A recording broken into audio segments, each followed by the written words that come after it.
सुप्रभात बच्चों, कैसे हो आप सब। मैं आशा करती हूँ आप सब बहुत ही अच्छे और स्वस्थ होंगे। ठीक है बच्चों, चलिए तो बच्चों हमने इससे पिछली कक्षा में क्या पढ़ा था। सुप्रभात बच्चों, कैसे हो आप सब। मैं आशा करती हूँ आप सब बहुत ही अच्छे और स्वस्थ होंगे। बच्चों आज हम शुरू करने वाले हमारी हिंदी की कक्षा। ठीक है बच्चों, इससे पिछली कक्षा में हमने क्या पढ़ा था बताइए। हमने पढ़ी थी एक कविता जिसमें कवि एक आदमी को, एक बच्चे को जगा रहा था। ठीक है, कभी वो हवा को कह रहा था, कभी वो पंछी को, तो कभी सूरज को।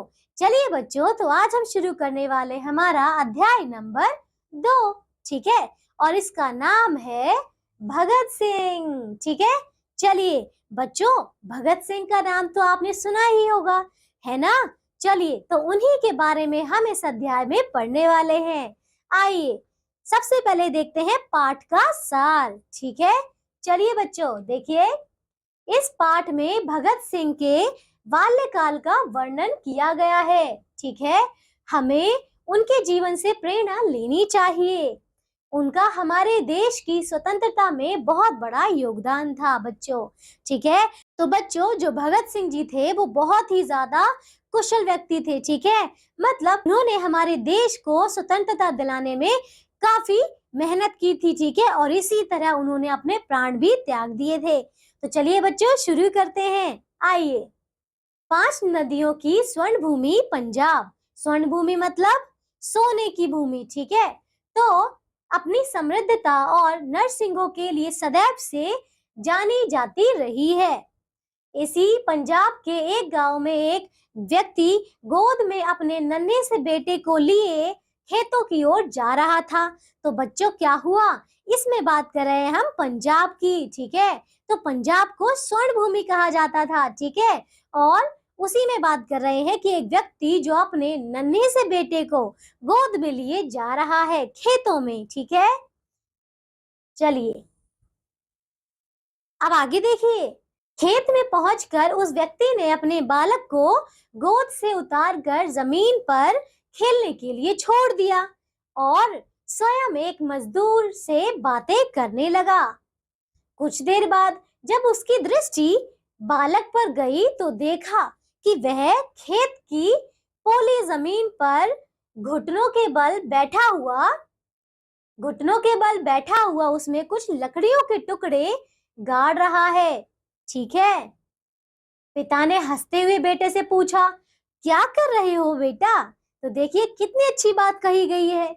इसमें उस व्यक्ति ने अपने बच्चे को छोड़ दिया खेतों में। ठीक है, अब क्या हुआ, वो तो मजदूरों से बातें करने लगा और उसने कुछ समय बाद उसी बच्चे को देखा तो वो क्या कर रहा था, उस पोली जमीन में, पोली जमीन मतलब जो कि गीली होती है और अंदर से थोड़ी खोखली होती है, तो वो बच्चा उस जमीन में कुछ लकड़ियों के टुकड़े गाड़ रहा था। और जब उसके पिता ने पूछा कि बेटा क्या कर रहे हो, तब देखिए वो क्या कहता है। तो देखिए बच्चों, बंदूकें बो रहा हूँ। ठीक है, क्या कहता है वो, कि मैं बंदूकें बो रहा हूँ। बालक ने अपने काम में तल्लीन रहते हुए जवाब दिया, मतलब वो अपने काम में इतना व्यस्त था कि उसको सुध ही ना थी। ठीक है, आश्चर्यचकित होते हुए पिता ने पुनः पूछा, बंदूकों का क्या करोगे बेटा। तो देखिए उनके पिताजी पूछते हैं बच्चे के कि बेटा इन बंदूकों का क्या करोगे जो तुम इसे बो रहे हो। अब देखिए, अंग्रेजों को मारूंगा, बालक ने सरलता से उत्तर दिया। ठीक है, तो देखिए वो बच्चा क्या कहता अपने पिता से कि मैं अंग्रेजों को मारूंगा। ठीक है, तो यह सुनते ही पिता ने दौड़कर बालक को गोद में उठा लिया और प्यार से गले लगा लिया। तो देखिए वो बच्चा, देखिए कितना छोटा सा है और कितना ज्यादा साहस है उसमें कि वो कहता है कि मैं बंदूकें बो रहा हूँ और इनसे अंग्रेजों को मारूंगा। ठीक है, आगे देखिए, यह व्यक्ति कोई और नहीं, पंजाब के बहादुर क्रांतिकारी किशन सिंह थे और वह बालक था भगत सिंह। ठीक है, तो देखिए इसमें हमें बता रहे हैं कि वो जो बच्चा था ना, ये छोटा सा बच्चा, इसका नाम क्या है, भगत सिंह, और जो इसके पिता हैं उनका नाम है किशन सिंह। ठीक है, चलिए आगे देखते हैं।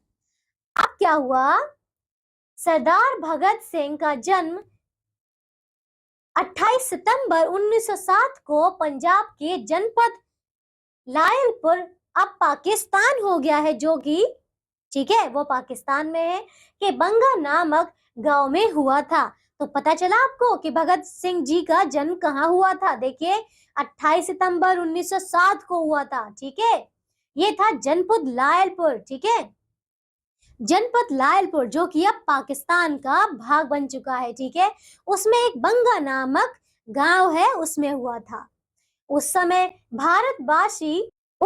भारतवासी अंग्रेजों की पराधीनता स्वीकार करने से इनकार कर चुके थे। देखिए पराधीनता का क्या मतलब है, मतलब गुलामी। ठीक है, तो कहते हैं कि उस समय की बात करें 1907 की, जिस समय पर जो भारतवासी थे वो अंग्रेजों की जो गुलामी थी उससे इनकार कर चुके थे कि हम गुलामी नहीं करेंगे। विद्रोह के स्वर दिन प्रतिदिन तीव्र हो रहे थे। ठीक है, देखा आपने कि उस समय पे क्या था कि सभी लोग चाहते थे कि उन्हें आजादी मिले। ठीक है, उनका भारत आजाद हो। इसी वजह से विद्रोह के स्वर जो थे, मतलब विद्रोह की आवाजें दिन प्रतिदिन बढ़ती जा रही थी।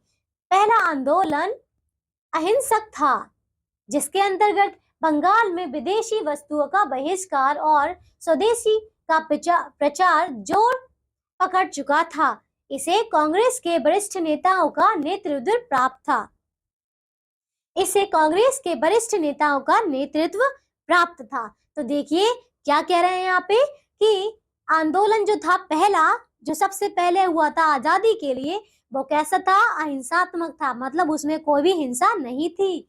लेकिन वो जो था क्या था, जिसके अंतर्गत बंगाल में विदेशी वस्तुओं का बहिष्कार होने लगा था। ठीक है, और क्या हुआ, स्वदेशी का प्रचार जोर से हो रहा था। ठीक है, ताकि लोग स्वदेशी चीजें ही अपनाएं और जितनी भी बाहर की चीजें थी, विदेशी चीजें थी, उनका बहिष्कार कर दिया जाए। ठीक है, और इनको जो हमारे भारतवासी थे उनको कांग्रेस के जो भी बड़े बड़े नेता थे उनका नेतृत्व प्राप्त था। ठीक है बच्चों, देखिए आगे दूसरा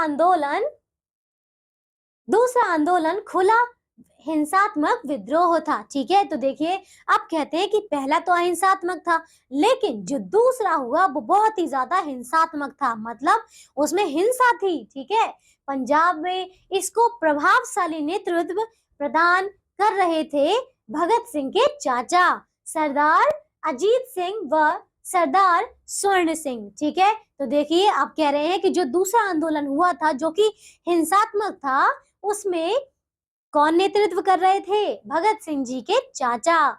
ठीक है, उनका नाम क्या था, अजीत सिंह और सरदार स्वर्ण सिंह। ठीक है, आगे देखिए, इनकी क्रांतिकारी गतिविधियों के कारण जब उन्हें गिरफ्तार कर जेल भेजा गया, तब इसी मोर्चे की कमान संभाली सरदार किशन सिंह ने। तो देखिए क्या कहते हैं कि पहले तो अहिंसात्मक हुआ था, लेकिन जो हिंसात्मक हुआ उसमें थे भगत सिंह जी के चाचा। ठीक है, अजीत सिंह और स्वर्ण सिंह। अब क्या हुआ, जब अंग्रेजी सरकार ने उनको गिरफ्तार कर लिया, तो अब क्या हुआ, जो किशन सिंह थे, मतलब भगत सिंह जी के पिता, उन्होंने फिर वो वाली बागडोर संभाल ली, मतलब अब वो क्रांतिकारी बन गए थे। ठीक है, बड़े क्रांतिकारी होने के कारण शीघ्र ही वे भी अंग्रेजों के निगाह में चढ़ गए। तो आपको समझ आया कि वो भी बहुत बड़े क्रांतिकारी थे, इसी वजह से अंग्रेजों ने उन्हें भी कैद कर लिया। ठीक है, किशन सिंह दूरदृष्टि वाले व्यक्ति थे। उन्होंने अपने भाइयों को अंग्रेजों से बचाने के लिए देश से बाहर भेज दिया और स्वयं भी खेती बाड़ी का काम करने लगे। ठीक है, क्रांतिकारी गतिविधियां समान रूप से जारी थी। अब क्या हुआ, देखिए जो किशन सिंह थे उन्होंने अपने भाइयों को बचाने के लिए क्या किया, वो बहुत दूर दूर तक, मतलब उनकी सोच जो थी वो इतनी ज्यादा गहरी थी कि उन्होंने अपने भाइयों को बचाने के लिए अंग्रेजों से क्या किया, उन्होंने देखिए उन्हें देश से बाहर भेज दिया और स्वयं ही खेती बाड़ी का काम करने लगे। ठीक है। और जो क्रांतिकारी गतिविधियां चल रही थी, मतलब हिंसात्मक अहिंसात्मक, वो लगातार बढ़ती जा रही थी। ठीक है, चलिए आगे देखते हैं। अब देखिए, नन्हा भगत सिंह यह सब देखता हुआ समय से पहले ही परिपक्व हो चुका था। अब देखिए, वो जो छोटा बच्चा था ना, हमने देखा था भगत सिंह, वो ये सारी गतिविधियां देख रहा था और इन्हें देखते देखते वो बहुत ही कम आयु में ही परिपक्व हो गया था, मतलब समझदार हो गया था। ठीक है, उसके नन्हे नन्हे हाथों के पत्थर मौका मिलते ही अंग्रेजों के सिर का घाव बन जाते थे। तो आपको समझ आया कि देखिए, वो कितनी छोटी आयु में ही एक क्रांतिकारी बन गए थे। उनके छोटे छोटे हाथों से जो पत्थर जमा करते थे, वो हमेशा अंग्रेजों के खिलाफ उनको इस्तेमाल करते थे। ठीक है, और उन्हें घाव दे देते थे।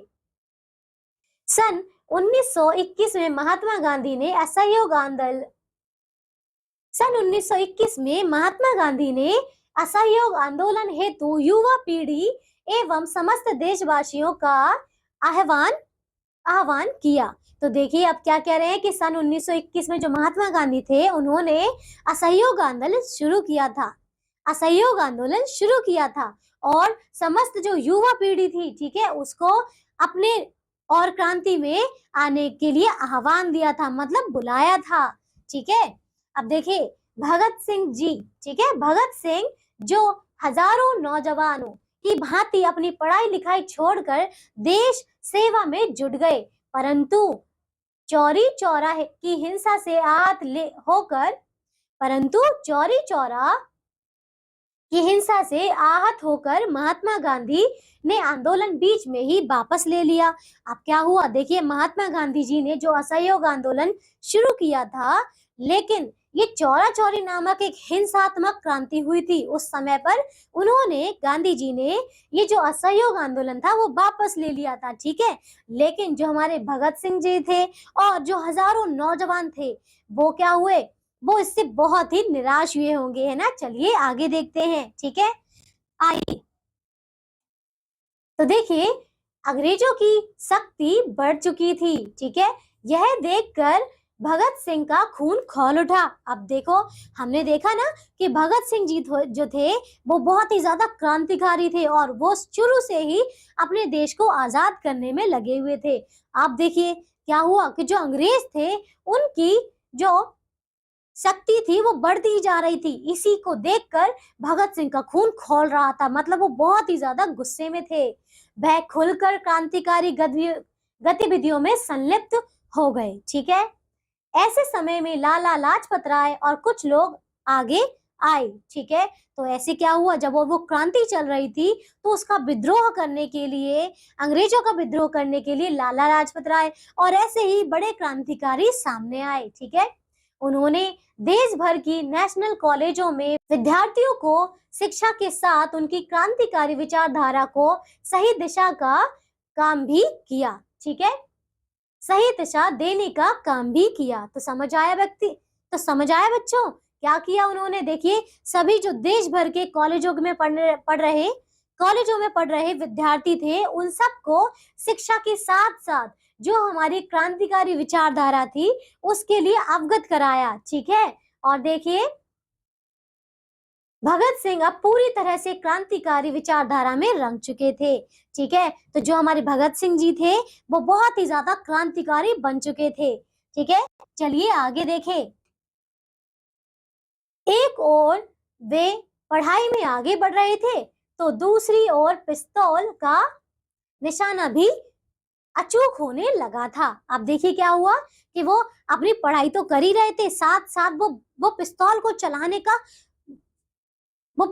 चलाने का अभ्यास भी कर रहे थे। ठीक है, जिससे कि ताकि उनका निशाना कभी चूक ना सके। ठीक है, जल्दी ही वे एक सक्रिय, तेज तर्रार क्रांतिकारी के रूप में उभरे। ठीक है, भगत सिंह लड़ाई को जीतने में यकीन रखते थे। ठीक है, मतलब वो यकीन रखते थे कि उनको लड़ाई जीतनी ही है और अपने देश को आजाद कराना ही है। ठीक है,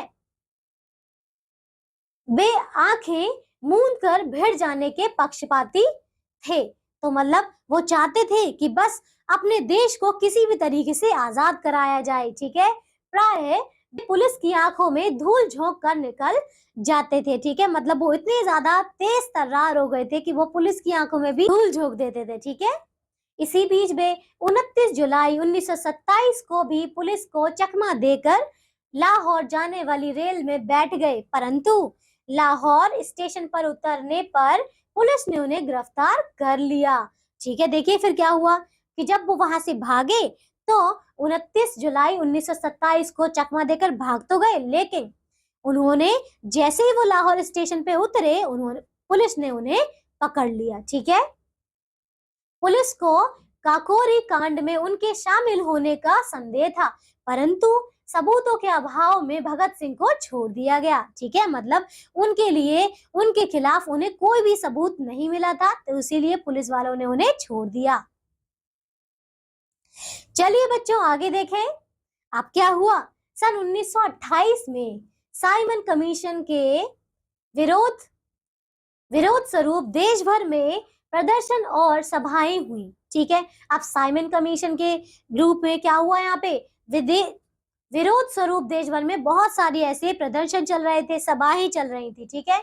ऐसे ही जुलूस का नेतृत्व करते हुए लाला लाजपत राय पुलिस की लाठियों से बुरी तरह जख्मी हो गए, ठीक है। बाद में उनका देहांत हो गया। अब देखिए क्या हुआ, क्योंकि ये साइमन कमीशन, ठीक है, साइमन कमीशन क्या था, यहाँ पे एक और आंदोलन था और गो बैक का नारा था। तो अब क्या हुआ, यहाँ पे इसी में जब इसका नेतृत्व कर रहे थे कौन, लाला लाजपत राय, तो पुलिस की लाठीचार्ज से, ठीक है, मतलब पुलिस ने इतनी लाठियां बरसाई, इतना लाठीचार्ज कर दिया कि उनको क्या हुआ, उनकी मृत्यु हो गई, ठीक है, लाला लाजपत राय की। इस घटना से सभी क्रांतिकारियों का खून खौल उठा। भगत सिंह, चंद्रशेखर आजाद आदि ने मिलकर अंग्रेजों से बदला लेने की ठानी और लाला जी पर लाठीचार्ज करने वाले पुलिस अधिकारी सैंडर्स की गोली मारकर हत्या कर दी। तो समझ आया बच्चों क्या हुआ, क्योंकि लाला लाजपत राय की मृत्यु हो चुकी थी पुलिस की लाठीचार्ज से। इसी वजह से जो बाकी क्रांतिकारी थे वो सब उनका उनका खून खौल गया और उन्होंने सब लोगों ने मिलकर एक योजना बनाई, ठीक है। और जो लाला लाजपत राय पर जिन्होंने लाठीचार्ज किया था उस पुलिसकर्मी को ढूंढकर उन्होंने गोली मारकर उसकी हत्या कर दी, ठीक है। चलिए आगे देखें बच्चों। इस घटना से पुलिस तेजी से हरकत में आ गई और क्रांतिकारियों की तलाश में जुट गई, ठीक है। चलिए बच्चों आगे देखें। इस बीच क्रांतिकारियों ने फिर किसी बड़ी घटना को अंजाम देने का मन बनाया। तो अब क्रांतिकारी तो थे ही बड़े क्रांतिकारी, है ना, तो उन्होंने क्या सोचा कि अब हम एक बड़ी घटना को अंजाम देंगे, ठीक है। देखिए तो 8 अप्रैल सन 1929, ठीक है, तो 8 अप्रैल सन 1929 को भगत सिंह और उनके साथी बटुकेश्वर दत्त ने दर्शक दीर्घ से नेशनल असेंबली में बम फेंका, ठीक है। तो देखिए क्या किया उन्हें भगत सिंह और उनके जो साथी थे बटुकेश्वर दत्त ने मिलकर जो नेशनल असेंबली थी उसमें बम फेंका, ठीक है। अब क्या हुआ, हालांकि कोई हताहत नहीं हुआ, ठीक है, फिर भी धमाका तेज था, ठीक है। उन्होंने ऐसे फेंका था कि ताकि कोई भी आहत ना हो, लेकिन धमाका तो बड़ा तेज किया था। भगत सिंह और बटुकेश्वर दत्त को गिरफ्तार कर जेल भेज दिया गया, ठीक है। अब क्या हुआ, जो पुलिस वाले थे उन्होंने उन दोनों को गिरफ्तार कर लिया और जेल भेज दिया। 12 जून 1929 को इन क्रांतिकारियों को आजीवन कारावास की सजा दी गई, ठीक है। देखिए तो क्या कहते हैं यहाँ पे कि देखिए 12 जून 1929 को जो इन क्रांतिकारियों को उन्होंने पकड़ा था उसको कारावास की सजा सुना दी गई। अब क्या हुआ, जेल में भगत सिंह ने अव्यवस्था के विरोध में अपने साथियों सहित भूख हड़ताल कर दी, जो कि लगभग 2 महीने से अधिक लंबी चली। मतलब उन्होंने क्या किया, मतलब वो अनशन पर बैठ गए थे, ऐसे उन्होंने भूख हड़ताल कर दी थी कि वो कुछ भी खाएंगे पिएंगे नहीं, और ये करीब उन्होंने 2 महीने से भी ज्यादा समय तक किया। ठीक है, चलिए आगे देखें। आखिरकार सरकार को हार माननी पड़ी। ठीक है, क्योंकि इसकी खबर दूर दूर तक जा रही थी। ठीक है, तो पुलिस वाले और जो अंग्रेजी सरकार थी वो बहुत ही ज्यादा परेशान थी इन लोगों से। ठीक है, देखिए कितनी क्रांतिकारी, देखिए कितनी अच्छी तरीके से इन लोगों ने विरोध किया था। आगे देखिए, सरकार को ये क्रांतिकारी अपने लिए बहुत बड़ा खतरा महसूस होने लगे थे। ठीक है, अंततः झूठे अभियोग लगाकर भगत सिंह, सुखदेव और राजगुरु को फांसी की सजा सुनाई गई। तो अब क्या हुआ, उनको फिर बाद में फांसी की सजा सुना दी गई। ठीक है, देखिए 23 मार्च 1931 को आजादी के ये परवाने हंसते हंसते फांसी के फंदे पर झूल गए। हम सभी भारतवासी सदैव भगत सिंह और उन जैसे सेनानियों के ऋणी रहेंगे। तो बच्चों समझ आया कि जो भगत सिंह जी थे, ठीक है, और सुखदेव, राजगुरु, इन सब ने देखिए हमारे देश को आजाद करने के लिए देखिए कितना बड़ा बलिदान दिया था। ठीक है बच्चों, चलिए अब करते हैं इसके शब्दार्थ। ठीक है बच्चों, आइए। तो शब्दार्थ देखिए, पहला है स्वर्ण भूमि। ठीक है, स्वर्ण भूमि मतलब सोने जैसी धरती जो कि पंजाब है। ठीक है, दृष्टि मतलब नजर, ओली मतलब गीली नरम भूमि, सरलता मतलब आसानी, पराधीनता मतलब गुलामी, विद्रोह मतलब बगावत, वरिष्ठ मतलब बड़े, हिंसात्मक हिंसा से भरा हुआ, दूरदृष्टि दूर की सोच, ऋणी मतलब कर्जदार, और परिपक्व मतलब समझदार। ठीक है बच्चों, चलिए अब करते हैं इसके प्रश्न उत्तर। ठीक है, चलिए बच्चों, तो आपको ये कहानी कैसी लगी? बहुत ही अच्छी और क्रांतिकारियों के बारे में है ना, जिन्होंने हमारे देश को स्वतंत्र कराने के लिए अपने प्राणों का बलिदान दिया। ठीक है बच्चों, चलिए तो आइए अब करते हैं हम क्या सीखा। ठीक है, मतलब हमने इस अध्याय में जो जो सीखा है हम उसको प्रश्नों के द्वारा करते हैं। चलिए बच्चों, अपनी अपनी कॉपी पेन निकाल लीजिए और इन्हें करिए मेरे साथ। ठीक है बच्चों, चलिए पहला है वस्तुनिष्ठ प्रश्न, मतलब ऑब्जेक्टिव क्वेश्चंस। ठीक है, पहला देखिए, सही उत्तर पर सही का चिन्ह लगाइए। तो क है, भगत सिंह का जन्म हुआ, कब हुआ था बताइए? ये हुआ था, चलिए बच्चों तो बताइए कब हुआ था? तो ये हुआ था 28 सितंबर 1907 को। ठीक है, ख देखिए, महात्मा गांधी ने असहयोग आंदोलन का आह्वान किया, कब किया था बताइए? तो देखिए बच्चों, इसका उत्तर क्या है? इसका उत्तर है दूसरा, 1921 में। ठीक है, ग देखिए, भगत सिंह, सुखदेव और राजगुरु को आजीवन कारावास की सजा कब सुनाई गई? बताइए कब सुनाई गई थी? ये थी 12 जून 1929 को। ठीक है, चलिए घ देखिए, आजादी के ये परवाने हंसते हंसते फांसी के फंदे पर झूल गए, कब बताइए? 12 जून 1929 को। ठीक है बच्चों, तो घ का आंसर क्या है? तो घ का उत्तर क्या है? ये है आपका 23 मार्च 1931 को। ठीक है, चलिए अब करते हैं दूसरा प्रश्न। उचित शब्द चुनकर रिक्त स्थानों की पूर्ति कीजिए। देखिए, तो पहला है क, सरदार भगत सिंह का जन्म डैश को पंजाब के जनपद लायलपुर के बंगा नामक गांव में हुआ था, कब हुआ था बताइए? 28 सितंबर, तो ये आएगा आपका पहला। ठीक है, दूसरा देखिए, ख, भगत सिंह अब पूरी तरह से डैश विचारधारा में रंग चुके थे, मतलब क्रांतिकारी। ठीक है, तीसरा देखिए, ग, दूसरा आंदोलन खुला हिंसात्मक विद्रोह था, है ना, तो ये है तीसरा। चौथा देखिए, भगत सिंह के चाचा जी का नाम क्या था? सरदार अजीत सिंह। ठीक है, ये है चौथा। चलिए बच्चों आगे देखें,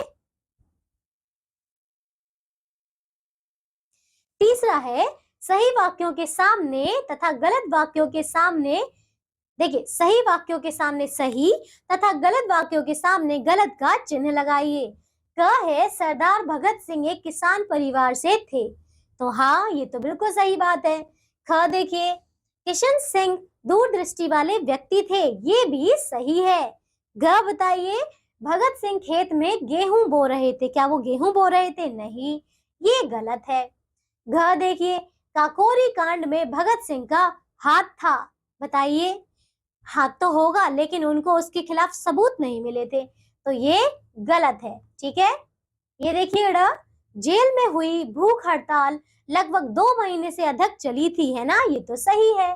ठीक है बच्चों, आइए अगला प्रश्न करते हैं। ठीक है, सही मिलान कीजिए। तो ये है क भगत सिंह का जन्म कब हुआ था? 28 सितंबर 1907 को। असहयोग आंदोलन 1921 को हुआ था। ठीक है बच्चों, देखिए असेंबली में बम फेंका था, कब? ये फेंका था उन्होंने 18 अप्रैल 1929 को। और घ देखिए, क्रांतिकारियों को आजीवन कारावास दिया गया, कब दिया गया था? 12 जून 1929 को। ठीक है बच्चों, चलिए अगला प्रश्न करते हैं। निम्नलिखित प्रश्नों के उत्तर दीजिए। ठीक है, क है भगत सिंह के पिता का नाम, भगत सिंह के पिता का क्या नाम था? वे कौन थे? तो हमने देखा था कि भगत सिंह के पिता का नाम क्या था? किशन सिंह, है ना? और वे एक किसान थे। ठीक है, ख देखिए, जेल में भूख हड़ताल कब तक चली? तो 2 महीने से भी अधिक चली थी, है ना? ग देखिए, साइमन कमीशन के विरुद्ध विरोध प्रदर्शन और सभाएं कब हुई थी? बताइए। चलिए बच्चों, तो इसका उत्तर है 1928 को। ठीक है, घ देखिए, पंजाब की विशेषता क्या रही है? बताइए, क्या थी? कि उसको स्वर्ण भूमि कहा जाता था। ठीक है, चलिए अड़ा देखिए, भगत सिंह ने महात्मा गांधी के किस आंदोलन में भाग लिया था? कौन से में लिया था? बताइए। असहयोग आंदोलन में। उसका क्या परिणाम हुआ?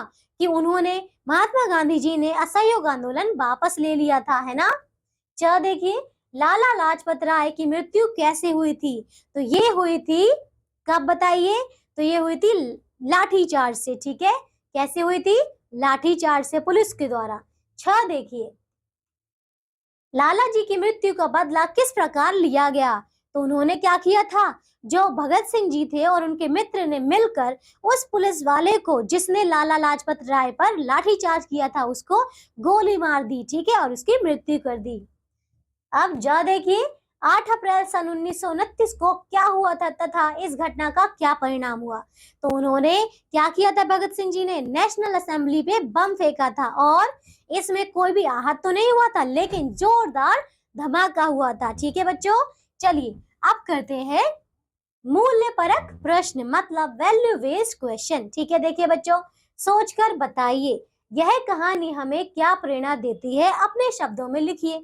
तो बच्चों बताइए, क्या कहानी, क्या शिक्षा देती है हमें ये कहानी? ये हमें बताती है ऐसे क्रांतिकारियों के बारे में जिन्होंने हमारे देश को आजाद करने के लिए अपने प्राणों की भी चिंता नहीं की। इसी प्रकार हमें भी अपने देश के लिए बहुत कुछ करना चाहिए। ठीक है, और अपने देश को आगे से आगे बढ़ाते रहने के लिए बहुत ही ज्यादा प्रयास करने चाहिए। ठीक है बच्चों, चलिए आगे देखें। भाषा ज्ञान। ठीक है, पहला प्रश्न देखिए, निम्नलिखित वाक्यों के लिए एक एक शब्द लिखिए। जैसे कि क है जो बहुत ज्यादा समझदार हो, तो वो क्या हो जाएगा? बताइए। तीक्ष्ण बुद्धि वाला, है ना? तो हम तीक्ष्ण कह सकते हैं। दूसरा देखिए, जो दूर की सोचता हो, तो अभी हमने तो देखा था दूरदृष्टि, है ना? ग देखिए, जो डरता ना हो वो होता है निडर। जो कुर्बानी दे, क्या होता है? देखिए, देशभक्त। ठीक है, चलिए आगे देखते हैं दूसरा प्रश्न। निम्नलिखित शब्दों के विलोम शब्द लिखिए। तो क है दूर, तो दूर का विलोम क्या होगा? पास। ठीक है बच्चों, ख है हिंसा, हिंसा। ठीक है, तो इसका विलोम होगा अहिंसा। ठीक है, चलिए बच्चों, ग है आया, तो क्या होगा इसका विलोम? गया। ठीक है, और घ है वीर, तो वीर का क्या होगा? कायर। ठीक है बच्चों, चलिए अब देखें, यहाँ अपनी बात को अच्छी तरह स्पष्ट करने के लिए लिखते समय हम कुछ चिन्ह लगाते हैं, उन्हें विराम चिन्ह कहते हैं। ठीक है बच्चों, ठीक है, तो आप देखिए यहाँ पे तीसरा प्रश्न है आपका, विराम चिन्हों के प्रकार। ठीक है, तो इसमें आपको बताना है कि कौन कौन से विराम चिन्ह होते हैं। जैसे कि आपको पता है पूर्ण विराम होता है, एक प्रश्न चिन्ह होता है। ठीक है, इसी प्रकार कई सारे विराम चिन्ह होते हैं। ठीक है बच्चों, चलिए अब आगे देखते हैं चौथा प्रश्न। ये है, निम्नलिखित शब्दों का अपने वाक्यों में प्रयोग कीजिए। जैसे कि क है सुनियोजित। ठीक है, क्या है? सुनियोजित करना। मतलब जैसे हम कोई भी चीज, जैसे अभी हमने इस पाठ में देखा कि उन्होंने कई सारे ऐसे आंदोलन चलाए थे जिसमें महात्मा गांधी जी ने क्या किया था, जो भी नौजवान विद्यार्थी थे उन सबको क्या किया था, आयोजित किया था। ठीक, उन सभी को अपनी क्रांति में सम्मिलित करने के लिए आह्वान किया था, है ना? तो ये है उसी का मतलब। ठीक है बच्चों, चलिए ख है अभियोग। तो अभियोग क्या होता है? जैसे इसमें क्रांति में क्या हुआ था, कई सारे ऐसे नेताओं ने, कई सारे हमारे देश के देशभक्त ने अभियोग ऐसे आंदोलन किए थे और अपने देश की, अपनी जान की परवाह ना करते हुए, अपनी जान की परवाह ना करते हुए खुद को सूली पर चढ़ा लिया था। ठीक है बच्चों, चलिए ग देखिए कांड। कांड क्या होता है? जैसे एक हुआ था जलियांवाला कांड, है ना? तो उसमें देखिए क्या हुआ था कि ऐसे कई सारी आंदोलनों को, ऐसे कई सारे अहिंसात्मक कार्य होते हैं जिनको हम कांड का रूप दे सकते हैं। ठीक है, जैसे कि जलियांवाला बाग हत्याकांड। ठीक है, ये देखिए घ जेल। तो हम कह सकते हैं कि अंग्रेजों ने हमारे कई सारे देशभक्त लोगों को क्या किया था, जेल में कैद कर दिया था। ठीक है बच्चों, अब आगे देखिए, ये है मौखिक कौशल, मतलब ओरल स्किल। देखिए, किसी भी एक महान व्यक्ति की कहानी अपनी कक्षा में सुनाइए। तो ठीक है बच्चों, आप सभी किसी भी एक महान क्रांतिकारी के बारे में पता करेंगे और अपनी कक्षा में उसको सभी विद्यार्थियों के साथ में बताएंगे। ठीक है बच्चों, आगे देखिए सोच विचार, मतलब थिंकिंग स्किल। देखिए, आंदोलनों के विषय में विस्तृत जानकारी प्राप्त कीजिए। ठीक है बच्चों, तो इस पर आप सभी जानकारी प्राप्त करेंगे। ठीक है बच्चों, फिर है सामूहिक कार्य, मतलब कलेक्टिव वर्क। स्वयं को भगत सिंह जैसा बनाने के लिए अपने दोस्तों को तैयार कीजिए।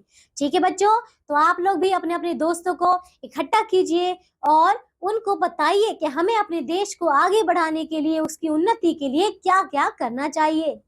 आगे देखिए बच्चों, कला कौशल, मतलब आर्ट स्किल। ठीक है, शहीद भगत सिंह का चित्र अपने पुस्तकालय में बनाइए। ठीक है बच्चों, सभी लोग सुंदर सुंदर चित्र बनाएंगे और इसमें रंग भरेंगे। आगे देखिए बच्चों, अभिव्यक्ति कौशल, मतलब एक्सप्रेशन स्किल। ठीक है बच्चों, यदि आपका देश किसी संकट में है तो आप क्या करोगे? बताइए बच्चों, क्या करेंगे आप लोग? तो इसके बारे में भी आप सब सोच विचार करके इन सब में भरेंगे। ठीक है बच्चों, तो ये अध्याय हमारा यही समाप्त होता है। मैं आशा करती हूँ आप सबको ये अध्याय बहुत अच्छा लगा होगा, है ना बच्चों, क्रांतिकारी के बारे में। चलिए बच्चों, तो अब हम मिलेंगे एक अगली कक्षा में ऐसे ही एक बहुत अच्छे अध्याय के साथ। तब तक के लिए आप सब अपना ध्यान रखिए और स्वस्थ रहिए। बाय।